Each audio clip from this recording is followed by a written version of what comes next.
こちら何かわかりますでしょうか？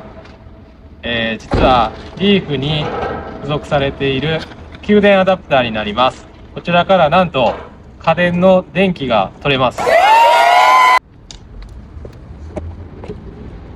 のようにワンタッチで接続してもらって